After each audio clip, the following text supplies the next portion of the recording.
হযরত আবান বিন আবদুল্লাহ বাজালী রহমাতুল্লাহ আলাইহি বর্ণনা করেন, আমাদের এক প্রতিবেশী মারা গেলেন। আমরা তার দাফনের জন্য কবর খনন করলাম। কিন্তু হঠাৎ কবর থেকে বিড়ালের মতো দেখতে একটি অদ্ভুত প্রাণী বেরিয়ে এলো। আমরা ওটাকে তাড়ানোর অনেক চেষ্টা করলাম, কিন্তু সে নড়লই না। এমনকি গোরখদক কুড়াল দিয়ে সেটার কপালে আঘাত করলো, তবুও সে সরল না। অজ্ঞতা তারা সেই কবরটি ছেড়ে দ্বিতীয় আরেকটি কবর খনন করলেন, কিন্তু বিস্ময়করভাবে সেই কবরেও একই প্রাণী দেখা দিল। এরপর তৃতীয়বার আরেকটি কবর খনন করা হলো, কিন্তু সেই কবরের ভিতরেও সেই একই প্রাণী বসেছিল। বাধ্য হয়ে সকলে সেই কবরেরই মৃত ব্যক্তিকে দাফন করার সিদ্ধান্ত নিল।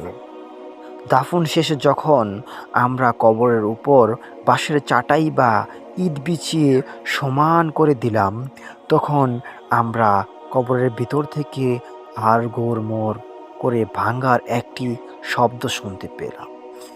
এই শব্দ আমাদের আতঙ্কিত করে তুলল।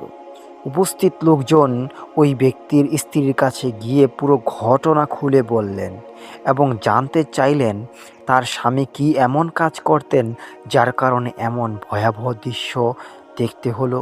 তার স্ত্রী বললেন, সে ফরজ গোসল করতো না, অর্থাৎ সে নাপাক অবস্থাতেই চলাফেরা করত এবং ইবাদতে অবহেলা করত। সূত্র সরহুশ সুদূর বিষয়ের হিলাল মাউতা ওয়ালা কুবুর।